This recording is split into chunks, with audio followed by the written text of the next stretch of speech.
Assalamualaikum warahmatullahi wabarakatuh. Anak-anak sekalian, hari ini kita akan membahas tentang silabus ke-11. Itu tentang dua hal. Yang pertama adalah format kegiatan BK, yang kedua masalah-masalah siswa di sekolah. Kita akan bahas satu-satu dulu. Yang pertama akan kita bahas adalah format kegiatan BK di sekolah. Nah, di sini ada 6 format kegiatan BK, yaitu ada format individual, format kelompok, klasikal, format lapangan, kolaboratif, dan jarak jauh. Apa ke-6 format ini dan nanti bagaimana penggunaannya dalam BK akan kita lihat sama-sama. Yang pertama adalah format individual, yaitu format kegiatan bimbingan dan konseling yang melayani peserta didik secara perorangan. Jadi di sini maksudnya si guru BK atau seorang konselor sekolah itu melakukan kegiatan dengan format individual itu dari satu ke satu orang. Nah, contohnya misalnya layanan konseling perorangan itu namanya format individual. Jadi satu orang guru pembimbing dengan satu orang klien, atau satu orang konselor dengan satu orang klien. Itu namanya format individual. Jadi dilakukan hanya untuk satu orang klien dalam satu sesi layanan. Itu adalah format individual. Jadi contohnya tadi seperti layanan konseling perorangan,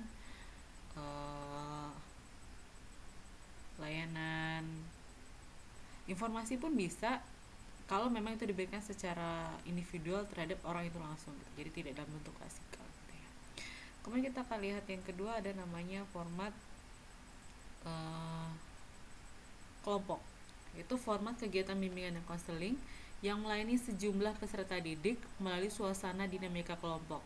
Jadi di sini ini adalah format kelompok, berarti seorang guru pembimbing akan melayani satu kelompok individu dalam kegiatan bimbingan dan konseling. Di sini contohnya kalau kita melihat dari jenis-jenis layanan, ada namanya layanan bimbingan kelompok, itu sudah pasti dilakukan dalam format kelompok. Kemudian layanan konseling kelompok itu juga bisa dilakukan secara kelompok gitu. Dan layanan-layanan lain yang memang dilakukan secara berkelompok oleh si guru pembimbing gitu. Jadi format kelompok ini berbeda dengan format individu yang tadi dilakukan hanya satu konselor dan satu orang klien. Kalau ini satu orang konselor dengan beberapa orang anak didiknya atau beberapa orang kliennya. Kemudian yang ketiga itu format klasikal. Itu format kegiatan bimbingan konseling yang melayani sejumlah peserta didik dalam satu kelas. Nah, ini sudah sangat umum. Mungkin dulu waktu sekolah kita mendapatkan layanan dengan format klasikal. Jadi satu orang guru BK kita memberikan sebuah materi di dalam kelas. Jadi biasanya ini berbentuk layanan orientasi, layanan informasi ya. Orientasi juga bisa, atau layanan penguasaan konten itu juga mungkin dilakukan secara klasikal. Jadi intinya satu orang guru BK atau satu orang konselor itu memberikan layanan pada satu kelas gitu. Itu namanya format klasikal. Kemudian ada namanya format lapangan, yaitu format kegiatan bimbingan dan konseling yang melayani seorang atau sejumlah peserta didik melalui kegiatan di luar kelas atau lapangan. Nah, kalau ini format lapangan ini intinya ditekankan di sini ya, di bagian di luar kelas atau di lapangan. Jadi bisa dilakukan secara individual seseorang atau sejumlah peserta didik. Jadi bisa satu kelas, bisa satu kelompok.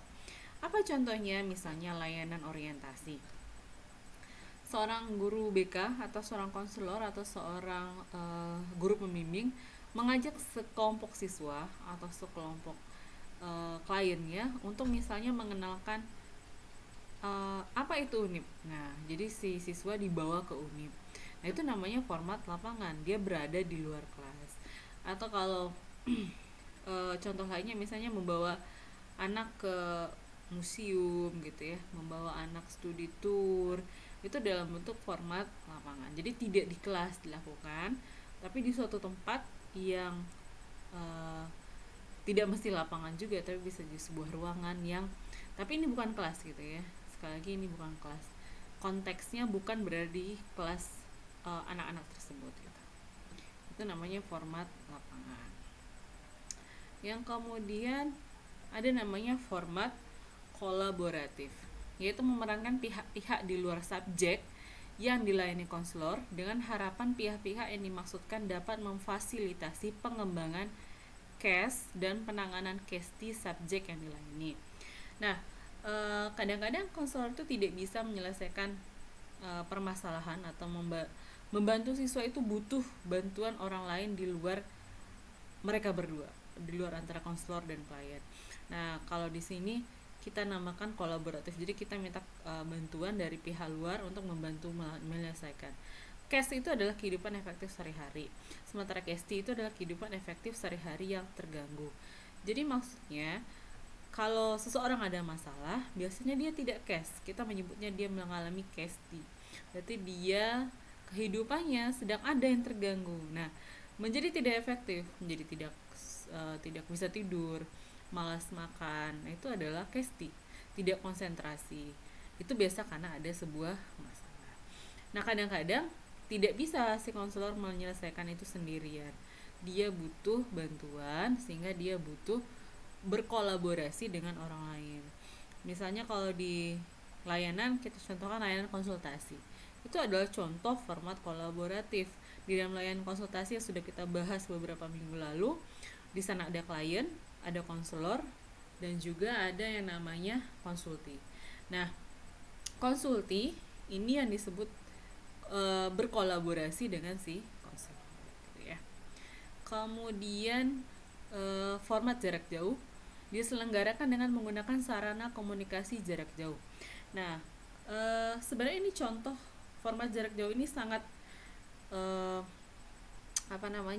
sangat dekat dengan kita saat ini.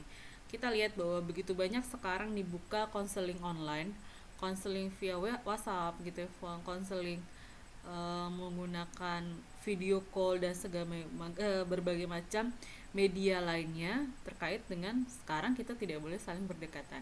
Ada social distancing sehingga konseling dilakukan dengan format jarak jauh. Nah, boleh menelpon, boleh video call, bahkan boleh menchat si kliennya gitu. Jadi format jarak jauh ini memang sangat membutuhkan yang namanya ada sebuah media di sana gitu. Nah, ini sangat relevan ya dengan keadaan saat ini. Contohnya, jadi bisa konseling perorangan dilakukan secara jarak jauh atau konseling kelompok dilakukan secara jarak jauh gitu ya. Jadi satu orang konselor mungkin dia melakukan video conference dengan beberapa orang anak didiknya, maka itu akan menjadi konseling kelompok atau bimbingan kelompok. Bahkan mungkin dia melakukan kegiatan video conference dengan satu kelas anak didiknya, maka akan namakan layanan juga format jarak jauh, yang di sana juga formatnya adalah klasikal gitu ya. Itu terkait dengan format gitu ya. Jadi ada 6 tadi format yang sudah dijelaskan gitu ya, yaitu format individual, format kelompok, klasikal, kolaboratif, jarak jauh, dan satu lagi format apa? Coba kita cek lagi. Ya, format lapangan ya. Jadi ada 6 format dalam bimbingan dan konseling. Jadi ketika guru BK melakukan kegiatan, dia bisa memilih salah satu, bahkan mungkin secara tidak langsung dia menggabungkan beberapa format sekaligus gitu. Jadi ada 6 format gitu ya. Kita akan masuk pembahasan yang kedua, itu masalah siswa. Nah, di sini kalau kita bahas tentang masalah siswa itu sangat banyak gitu ya. Tapi saya akan mencoba mengkaitkannya dengan bidang pengembangan dalam BK. Kenapa dikaitkan dengan bidang pengembangan? Karena yang dilakukan guru BK sebenarnya terkait dengan bidang 4 ini gitu ya. Berarti masalah siswa pun sebenarnya ada dalam bidang 4 ini, cuman kemudian nanti akan terpecah menjadi beberapa jenis masalah. Sementara kalau kita pakai alat ungkap masalah itu sendiri ada 10 jenis masalah gitu ya. Masalah siswa itu bisa dikaitkan dengan AUM PTSDL atau AUM umum. Tapi saya coba kita kaitkan dulu sama bidang pengembangan BK. Nah, sebenarnya bidang pengembangan BK ini ada 6, tapi kita tidak akan terlalu masuk ke bagian yang 2 lagi, karena yang 2 itu lebih cenderung untuk BK di luar sekolah. Tapi kalau BK di sekolah itu cuma 4 ya. Nah, apa itu kita lihat dulu. Yang pertama adalah bidang pengembangan kehidupan pribadi. Ada aspek-aspek bimbingan pribadi. Yang pertama adalah kemampuan memahami dirinya sendiri. Ini sering menjadi masalah. Banyak siswa tidak mampu memahami dirinya sendiri, sehingga dia susah mengambil keputusan, dan ketika dia punya masalah mungkin dia juga susah dalam memecahkan masalah tersebut. Sehingga menurut saya berarti masalah siswa itu terkait dengan bidang pengembangan pribadi itu ada gitu ya. Misalnya kemampuan memahami diri tadi, sehingga guru BK perlu melakukan beberapa kegiatan asesmen, kegiatan konseling, kegiatan layanan informasi dalam membuat siswanya bisa paham terhadap dirinya sendiri. Kalau seseorang sudah paham terhadap dirinya sendiri, maka tidak akan susah buat dia dalam mengambil sebuah keputusan. Sehingga ketika dia juga punya masalah, dia tidak terlalu lama berperang dengan batinnya sendiri. Kemudian ada yang kedua, bidang yang juga sering ada masalah siswa, terutama siswa ini remaja, SMP, SMA yang biasa ditangani guru BK, itu bidang pengembangan sosial gitu ya. Kenapa? Karena buat remaja hubungan sosial itu sangat penting. Nah, apa aspek-aspek dalam bidang sosial ini? Yang pertama adalah kemampuan melakukan sosialisasi dengan lingkungan. Kita lihat bahwa banyak remaja yang tidak mampu bersosialisasi dengan benar gitu ya.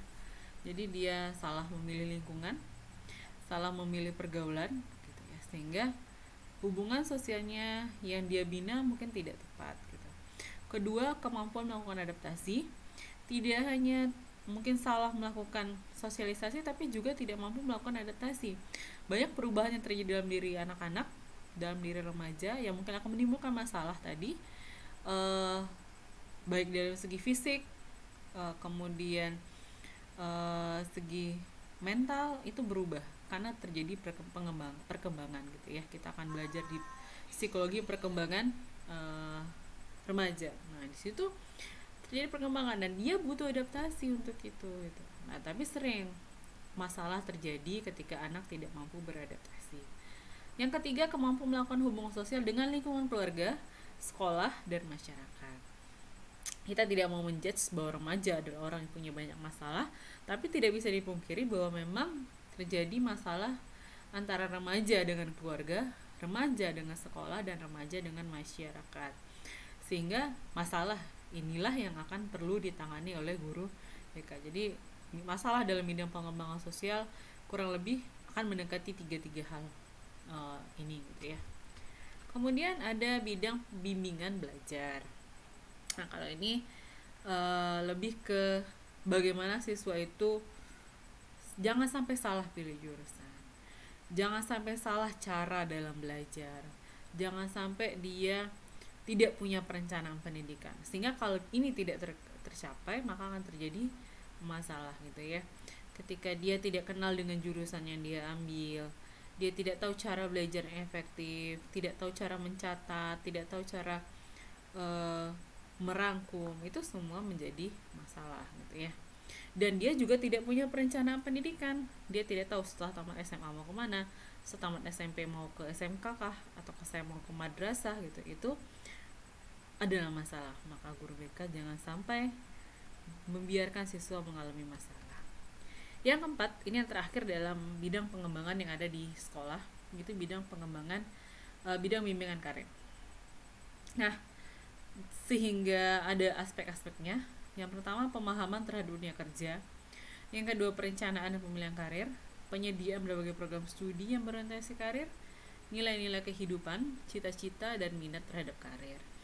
Nah, aspek ini perlu ditingkatkan, perlu diberikan informasi oleh guru BK agar tidak terjadi masalah ke depannya. Jadi dia sudah tahu apa itu dunia kerja, gimana cara saya memilih karir saya nanti, apa yang harus, nilai-nilai yang harus saya miliki gitu ya, cita-cita saya sendiri apa, dan saya punya minat apa gitu ya. Nah, kalau ini tidak tercapai ya akan terjadi sebuah masalah gitu ya. Sehingga ketika tamat sekolah, ketika harus menentukan saya masuk SMA atau SMK, saya masuk madrasah kah, itu tidak terjadi lagi karena dia sudah punya minat karir yang jelas. Dia sudah ngerti, oh saya bakatnya ini, saya harus kesini gitu ya. Apalagi sama SMA. Nah bahkan Ananda yang sekarang berada di bangku kuliah pun seharusnya sudah tidak punya masalah lagi dalam memilih karir ke depannya. Anda sudah punya gambaran, oh saya tamat di sini mau kemana gitu ya. Nah ini dua bidang berikut ini sebenarnya tidak ada di sekolah, atau dikatakan ini sebenarnya tidak terlalu dibahas di sekolah gitu ya. Yang pertama adalah bidang pengembangan kehidupan berkeluarga. Nah ini tidak terlalu dibahas gitu ya, karena ini akan lebih kepada BK di luar sekolah. Kemudian ada bidang kehidupan beragama, ini juga nanti kawasannya di luar sekolah gitu ya. Tapi 4 bidang tadi adalah bidang-bidang yang akan dibahas di sekolah. Jadi apa hubungannya tadi ya masalah dengan bidang pengembangan? Jadi ketika 4 bidang pengembangan itu tidak tercapai dengan baik atau tidak diterapkan, tidak dilakukan, dikembangkan oleh si guru BK, maka kemungkinan siswa terjadi masalah itu sangat besar gitu ya. Tapi kalau nanti mungkin lain kali saya akan bahas masalah siswa kalau kita kaitkan dengan poin-poin dalam alat ungkap masalah umum dan alat ungkap masalah PTSDL gitu ya. Untuk hari ini cukup sekian terkait dengan format BK dan masalah-masalah siswa yang ada di sekolah. Ya, assalamualaikum warahmatullahi wabarakatuh.